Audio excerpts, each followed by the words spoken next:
El valle bonaerense del río Colorado atraviesa una crisis hídrica que lleva más de 10 años.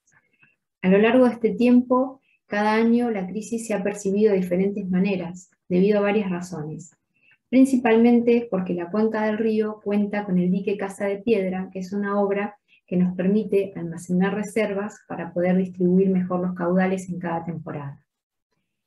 En otras oportunidades hemos tenido nevadas importantes e inesperadas que han permitido incrementar el caudal del río, como pasó específicamente el año pasado, o bien precipitaciones que ocurren en momentos claves del cultivo.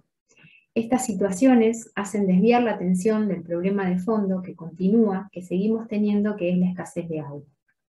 Escucho con preocupación que hay personas que piensan que estos comunicados son normales al inicio de una temporada de riego y que también piensan que el agua finalmente aparece. La idea de este video es mostrar cómo es la situación actual, a qué se debe esta crisis y cómo impacta en el cultivo de la cebolla. Esta es la cuenca del río Colorado. Atraviesa las 5 provincias argentinas: Mendoza, Neuquén, La Pampa, Río Negro y Buenos Aires. La cuenca está organizada en un comité interjurisdiccional que cuenta con representación de cada una de estas provincias, que se denomina COIRCO, y que es donde se deciden todos los aspectos relacionados con el manejo del agua del río. El río Colorado es un río de régimen nival, es decir, que el aporte principal de agua proviene de la nieve que cae en alta montaña en Mendoza. El río Grande y el río Barrancas son los principales afluentes que tiene el Colorado. El mayor aporte lo hace el río Grande. En este mapa voy a señalar 3 sitios de interés que son los que están dando información sobre la que nos basamos para hacer todos los pronósticos. Uno de estos sitios es Valle Hermoso, ubicado en la cuenca del río Grande, y que es importante porque en Valle Hermoso se encuentra una estación nivométrica que registra la cantidad de nieve caída, y de esta manera podemos tener una idea de cuál será el aporte de agua que finalmente va a ser esa nieve al río.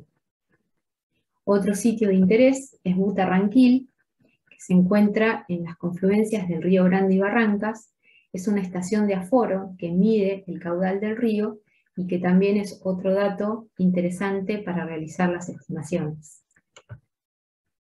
Y finalmente el dique Casa de Piedra, que se ubica en la provincia de La Pampa, y que esta obra, desde su inicio, ha permitido almacenar agua para poder distribuirla, tanto que las primeras crisis ocurridas han pasado desapercibidas debido a esas reservas, pero que en estos años de escasez esas reservas se han ido agotando.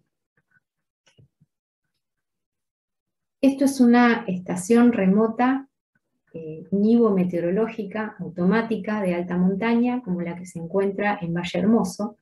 Este equipo registra la cantidad de nieve caída y la traduce en un parámetro que se llama equivalente agua-nieve, que nos da una idea de la cantidad de agua que en definitiva va a aportar esa cantidad de nieve caída. Esta información se registra diariamente y se procesan luego valores mensuales y anuales. Con estos valores se grafican de acuerdo a las series históricas y podemos ver en esta representación muy simple, desde el año 2005, históricamente, cómo es ese proceso de caída de nieve. Esta línea punteada marca para cada uno de los meses cómo se va acumulando esa nieve con un pico en los meses de septiembre y octubre. Este pico generalmente alcanza 600 milímetros de equivalente agua-nieve, eso sería lo que consideramos un promedio histórico. Para tener una idea, el año pasado lo que ocurrió fue que al inicio del año no se tenía pronósticos de nevadas, que finalmente ocurrieron a partir de mediados de junio, y es esta curva que se observa. A mediados de junio empezó a incrementarse y hizo un pico superior al promedio histórico. Este pico es lo que hoy nos permite tener un poquito más de reservas en el dique Casa de Piedra. ¿Y qué es lo que ocurre este año en particular? Que es esta curva roja, que registra que prácticamente no ha nevado en alta montaña. Esta información sale de estas gráficas, donde cada uno de estos colores representa un año, y se observa aquí la línea punteada, que es el promedio histórico que mostraba en la anterior, con su pico entre septiembre y octubre, y esta línea azul es la del año pasado, que se observa acá entre los meses de junio y julio, cómo empezó a nevar, superando el promedio histórico, y esta línea roja que muestra lo poquito que ha nevado hasta el 13 de agosto, que es la fecha de este boletín.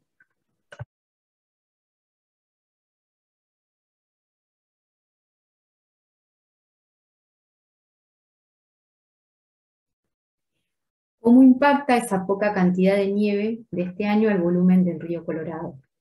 En Butarranquil, como decía, se mide el caudal del río.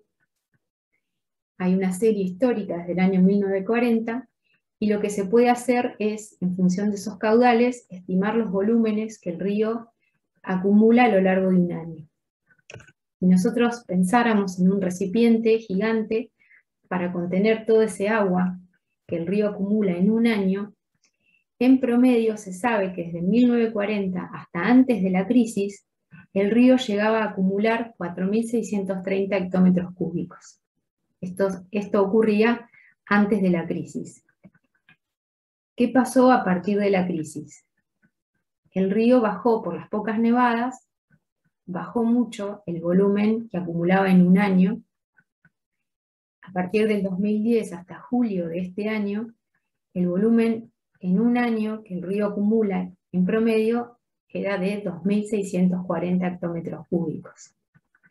Este año, con la poca nieve mencionada, cabe esperar que sea un año de 1.240 hectómetros cúbicos, o sea, mucho menos de la mitad del poco volumen que veníamos manejando frente a la crisis hídrica.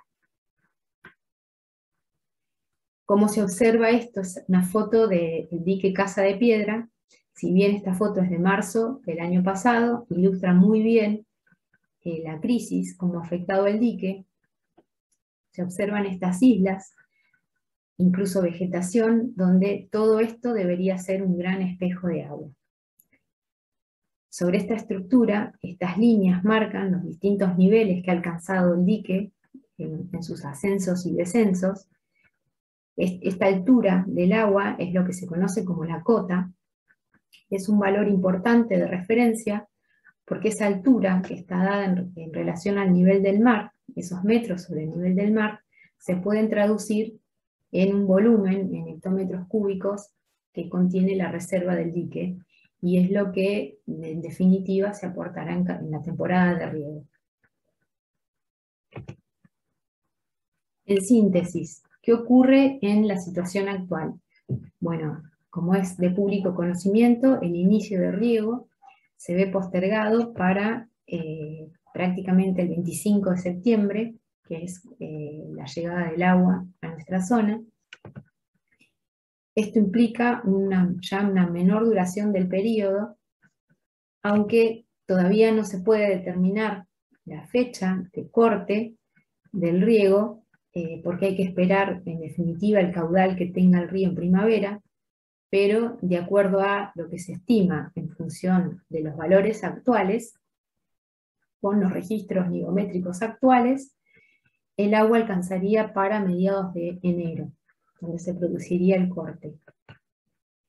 Y lógicamente el sistema funcionaría con una dotación mínima, porque obviamente tenemos menos agua. Bueno, esta situación en particular, ¿cómo afecta el cultivo de cebolla en nuestra región? Hay productores que han sembrado cebollas tempranas, ya han decidido asumir el riesgo, porque en la zona nuestra las tempranas se siembran antes, y hay productores que están aún evaluando si siembran o no las cebollas de días largos. En términos generales, para tomar como referencia, el cultivo en nuestra zona se siembra en el mes de agosto, por ejemplo, un ciclo de mediados de agosto, y se cosecha en mediados de febrero, es decir que tendríamos 6 meses de cultivo en una situación promedio. Obviamente las siembras se pueden realizar más temprano, pero en condiciones, son condiciones generales. En estos 6 meses de cultivo, de acuerdo a los datos que registra la Estación Meteorológica del INTA en Hilario Ascasubi, podemos esperar 300 milímetros de precipitaciones. Esto también es otra alarma para este año porque estamos muy lejos de estos registros históricos, pero nuevamente, en términos generales, lo que cabe esperar, estas barritas muestran los milimetrajes que deberían caer en cada uno de los meses, para tener una referencia simple para recordar, desde octubre hasta febrero, deberían ser aproximadamente 50 milímetros por mes. En estas condiciones, los cultivos reciben entre 18 y 22 riegos. Este rango depende finalmente de las precipitaciones caídas, de la situación del cultivo, si es surco o tablón, si están lotes más arenosos, suelos más pesados, o los tungados de riego. ¿Cómo se distribuyen estos riegos a lo largo del cultivo? Es importante de ver que la mayor cantidad de riegos se concentran entre los meses de noviembre a enero, en total unos 14 riegos. Desde la siembra hasta octubre reciben pocos riegos, entre 3 y 4, solamente para asegurar la germinación y emergencia, y en el mes de febrero 1 o 2 porque depende del cultivar elegido y de las temperaturas de verano. Todas las cebollas, en términos generales, bulbifican de acuerdo al estímulo de las horas de luz, es decir, bulbifican cuando los días se alargan. Lo que varía, por ejemplo, entre las cebollas de días cortos, días intermedios y días largos es la cantidad de horas de luz que necesitan para bulbificar. Las cebollas que sembramos en esta época en nuestra zona, como son la Val 14 INTA, conocida como sintética 14, o las del tipo grano de oro, necesitan 14 horas de luz para bulbificar. Este es un dato no menor para tener en cuenta porque esta situación se verifica en nuestra región en general en el mes de noviembre.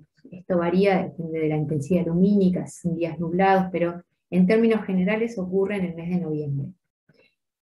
Esta situación es importante a considerar.